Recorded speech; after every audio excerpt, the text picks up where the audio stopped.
Welcome to Conversations in the Closet with your host, motivational speaker, fitness expert, and fashion guru, Theresa Roemer.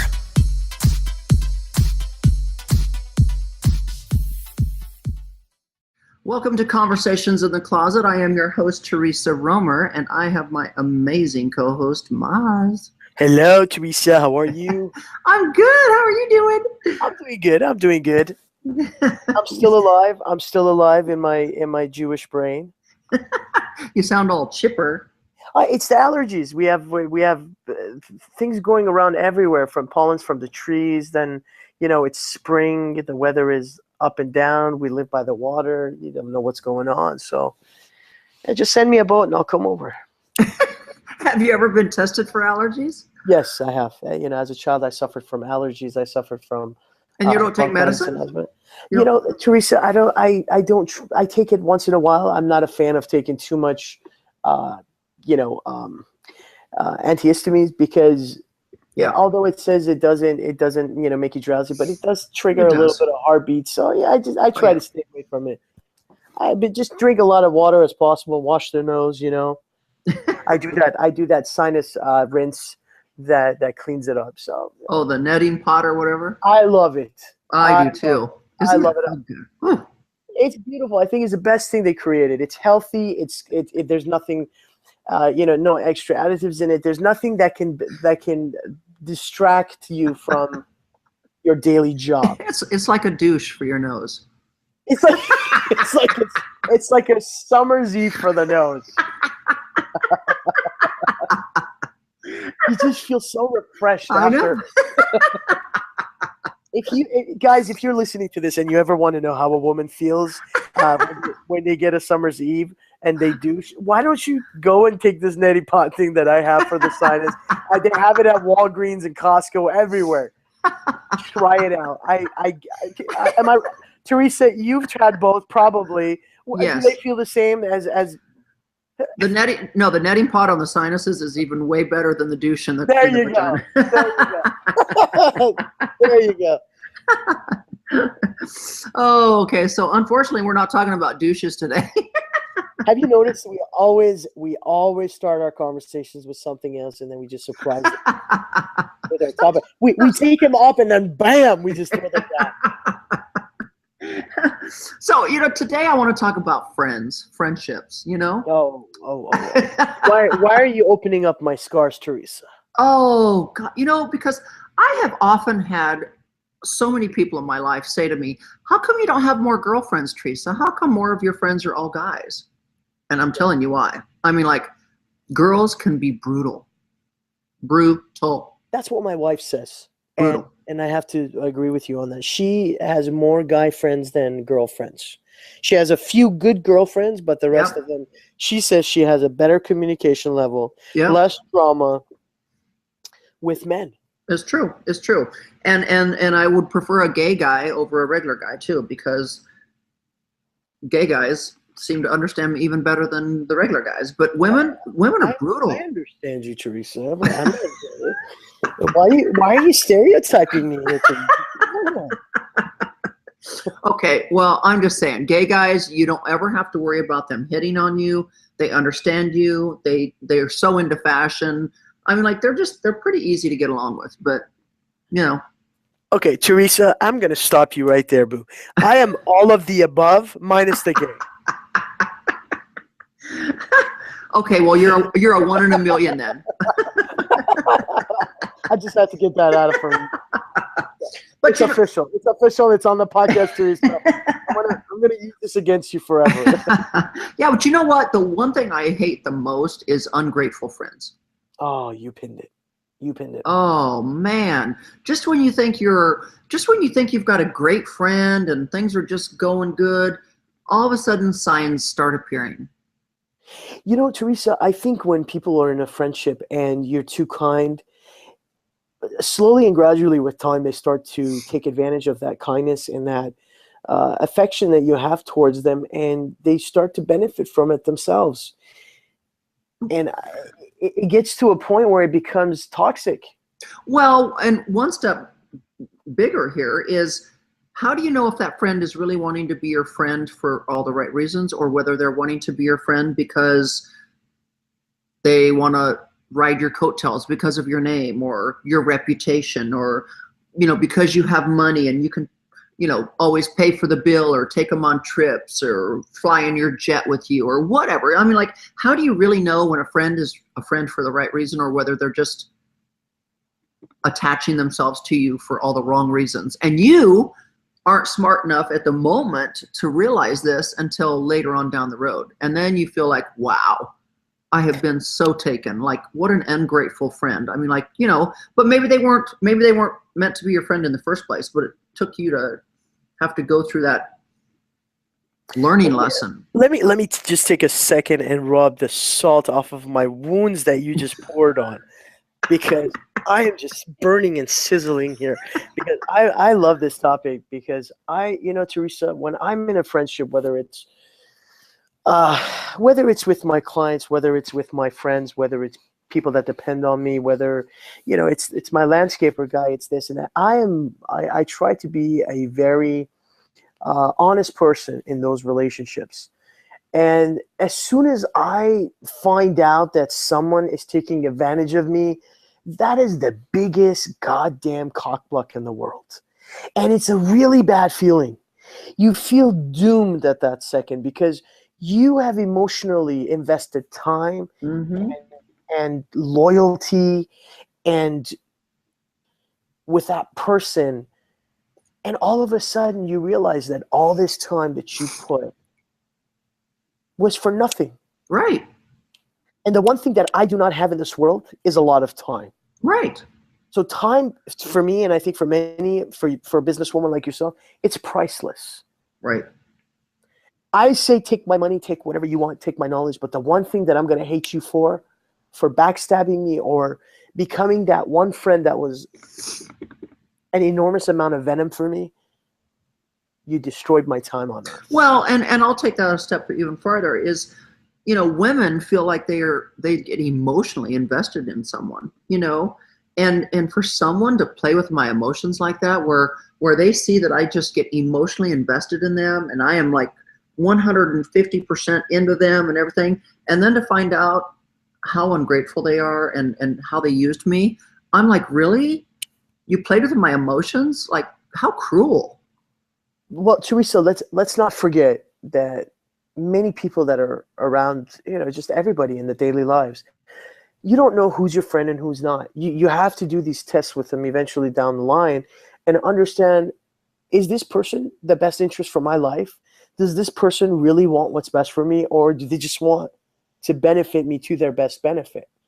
And I think it's a very bitter and emotional roller coaster of a lesson that all of us have learned throughout our lives, but it's a very painful one. Well, and let me just bring you into a story. Like the other day, I got this weird email, and this woman said, I tried to email you on your website and you didn't respond. Well, I felt bad, because I was like, wow, I never saw any messages come through my website. Wow, I need to talk to my team about that. Like, what happened, And then she said, so because you didn't respond to me on your website, I have now found your email, and I'm, emailing you and talking to you this way. I would like you to call me. I live here in Carlton Woods. And I was like, wow, I feel really bad now. She must be my neighbor. How sad is that? So I call this woman, and Right. and then right off the bat, I'm apologizing. I'm so sorry. I never saw your message through my website. I'll get right on my team. I'll find out what's wrong and everything. And so she goes into this whole thing, and she's lived in here since September, and she's heard of me, and she's so in love with me, and she saw my closet, and she saw this, and she saw that, and she saw Gucci Mane, and she saw everything. And oh my God, she's just my sister. And I'm like, what? And she's like, yeah, I'm your soul sister. She was a black lady, married to a white man. She lives in here, same age and everything. But I mean, like, she went out of her way to she wants to be my best friend. Like, Theresa, that's kind of scary. it is scary. And I'm like, whoa, I don't even know. And she owns a legitimate business here in the Woodlands. It's a salon, spa. It opened up. It's called the Marilyn Monroe Salon, and so of course, y'all know I love Marilyn Monroe, so she had me at Marilyn Monroe. But so she is a legitimate businesswoman. She's not some flaky person. She does live in here behind the gates, but this woman is so taken with me that she just wants to become my immediate best friend. And I'm like, whoa, slow down, Right. I don't even know anything about you. And, I mean, like, it's just kind of scary when someone comes out of nowhere. And even though she seems so legitimate, I'm just kind of like taken back and going, well, wait a minute, not everybody gets to come inside my little tight circle. Oh, of course. And I'm just like you. I don't let anybody in. But do you also admit that we may sometimes make that wrong decision of actually trusting the people in our close circle and being backstabbed by those and emotionally hurt and drained by those friendships? Yes. And the ones that are deeper in your circle are the ones that you feel that you have the closest relationship and the most trust with. But then again, something goes wrong. It's not all of them, with one or two of them. And that is the one thing that just the worst feeling of doom is to feel that one friend or those two friends that you've trusted and emotionally invested in. That you find out. So once again, let me take you on another story. So now everyone knows I had this enormous, amazing New Year's Eve party at my house, right? Yeah. And I made a special effort to make sure I did not invite anyone that was not on my very close friends list, mine and my husband's. Okay. Can I take a moment and just say you were extremely hot that night? Oh, you're so sweet. No, thank you. Even though I was sick. But anyways, I made special care to only invite the very, very, very closest friends for that night, because we were celebrating my 55th. We were celebrating my husband's 70th. We were celebrating the New Year. We just wanted to celebrate with our friends, right? And these had to be our closest of friends. So, right. Little do I know, I find out just a week ago that one of the persons that was at my party that night, because people saw her in the pictures, she has been running around telling everyone not to trust Theresa Roemer because Theresa Roemer will steal your husband. Oh. Now, I'm sorry. I'm probably the happiest married woman alive. So basically she calls you a home wrecker. And yet she has the audacity to come to my parties. Well, that's the typical, saying, don't shit in the plate you just ate in. Right. We refer to such incidents. She came to your house, she ate in your plate, and right before she left, she took a huge ass dump in your plate and left it for you, Theresa. But I'm like, oh my God. Now tell me, doesn't that feel like shit? I feel like I feel like I've had a sword stuck through my heart. Yeah, those are the ones that are just so painful, because you think that the people that you let into your life and around that event were the ones that you trusted. So let me ask you a question. Yes. Once you have found out something like that and your heart has been hurt from it, do you continue to let that person be in your life? Or Theresa, are they out the door now? Theresa, I used to be so much different before I was 30 years old. It was always important what other people thought. I was always considerate of other people. After I hit 30, I started getting a little bit more mellow. Now I'm at the stage of my life, I'm like, fuck it. I don't need this in my life. You want to do this, you're out of my life, because my time is so limited in this world, and so limited with my schedule, that the people that I spend it with, they better be worth my time. Right. And they better be loyal. Theresa, everyone knows the character. I'm going to refer back to your situation. We all know the characteristic that you have. You're the opposite of the stereotype that everybody thinks you are. You're this extremely, extremely gold-hearted human being that likes to take care of everybody. Now, you tell me, does someone have to be at the point of, idiocracy to come and to jeopardize such a friendship with you over such a bullshit gossip? It's true. It's true. But that to me is like, you have to be so dumb. But once again, you're not a friend someone wants to lose. But once again, when I hear stories of like that, I immediately think of the word jealous. You know, because Absolutely. Maz, I understand. I'm cut from the different cloth. I really am. I march to the beat of my own drum and my own beat. I am not like anyone around here. I totally understand that. And so when I look back over, let's just say the last, just let's just say the last 10 years. I look back at the last 10 years even and look at everything I've accomplished in the last 10 years. Most of the people or women in this community haven't even done one of those things on my list, let alone half, And so I immediately start thinking of jealousy Well, because, that is one of the biggest number one factor of jealousy is success. Is right, others cannot handle that success level that you are having as an right. individual in your life. And But do you remember the saying? The best revenge in life is success. right. But I mean, anybody that would spend 5 minutes with me and my husband, they immediately go, "Oh my God, we wish we had a relationship like you."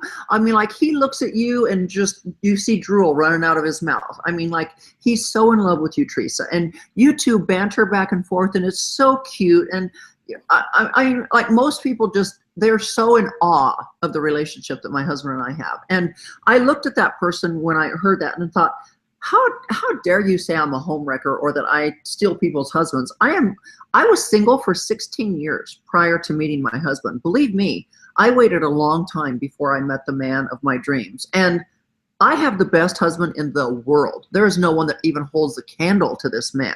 And so for someone to say such a lie that, it just hurts. And to know that she was at my New Year's Eve party, it just really puts an arrow in my heart. It just hurts. If you ask me, are there a lot of men that would think that they would love to have a relationship with you or an affair? I would totally agree to that. Teresa, I'm younger than you, and you just spice up my life the way that you look. but for someone to come and tell me that Teresa is a homewrecker to someone else, but Teresa, that's what you get. You're in the public, you're a public Right. figure. You're in Right. the public eye. Everybody knows you right now. You're also building, your brand, rebuilding your brand and your career. So you're in a different path, but that jealousy will always still exist in Oh every yeah. level of that success that you had. Whether you were, the name that you are in your state, the public figure that you are on social media, the motivational speaker, the fitness expert, all of these come together and women look at you and they're like, this woman is 55 years old.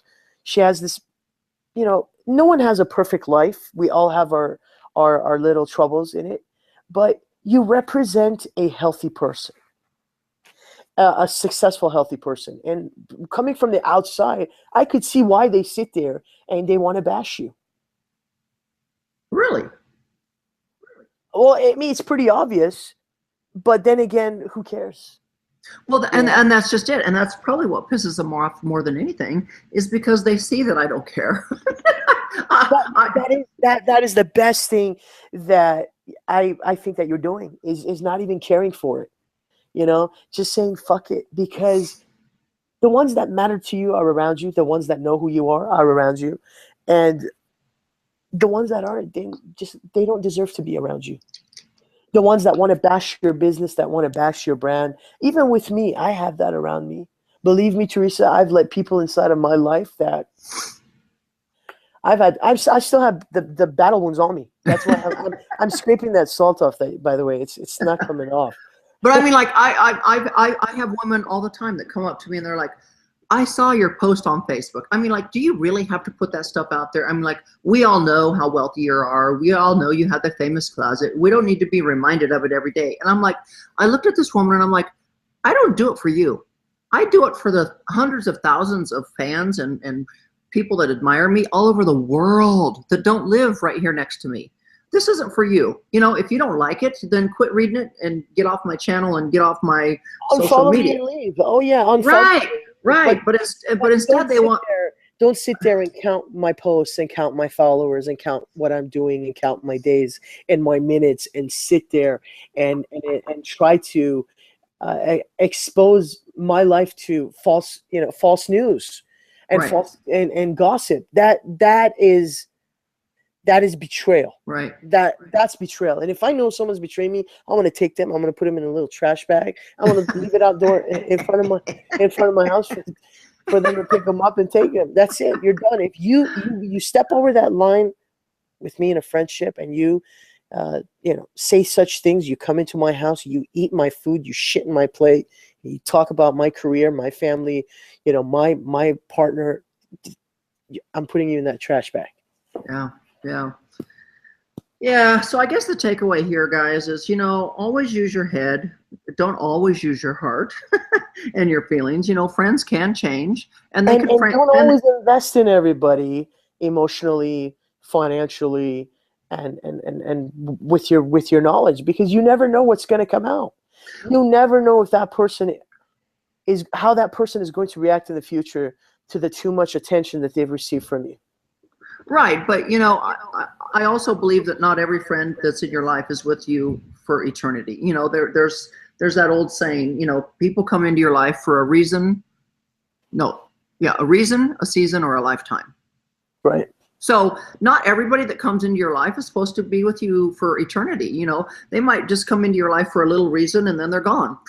Well, so be it. Or they come in for a season, meaning they're just there for a few months. Who knows, But instead of investing your emotion 150%, you should just kind of stand back and, have a little guard. I don't think there's anything wrong with being a little guarded, and just see where things go. It would save a lot of heartache in the long run, I think. Oh, I totally agree with that.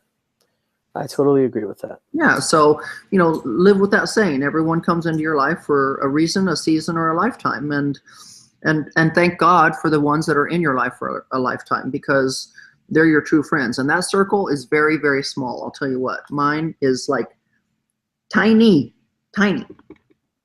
Yeah, that's what some people around me don't understand is everybody says, well, Maz, everybody knows you. Yeah, everybody knows me. I have acquaintances, and I have those people that are very important in my life, that are my friends, that I spend my time with. Right. So those small groups are the ones that count at the end of the day. Exactly. And those still have to be handpicked. Because not everybody's going to answer their phone at 3 a.m. when you need them. Oh, that's right. Absolutely. Oh my God. Oh, such another great subject. So guess what, guys? I hope you all have a great, great, great week. I know I am, and I know Maz is, because I'm going to be working right along with him all week long. So with that said, make sure you get out there and find me everywhere on social media. I am on Instagram, Facebook, Pinterest, Twitter, you name it. I'm out there. Get this channel. Make sure you subscribe to this channel. We're on YouTube as you know it right now, and make sure you find my other YouTube channel. And with that said, everyone have a great, great rest of the week. Thanks, Maz. Ta-ta, everybody. You've been listening to Conversations in the Closet. We will return again same time next week. Brought to you by NI30D Athletics.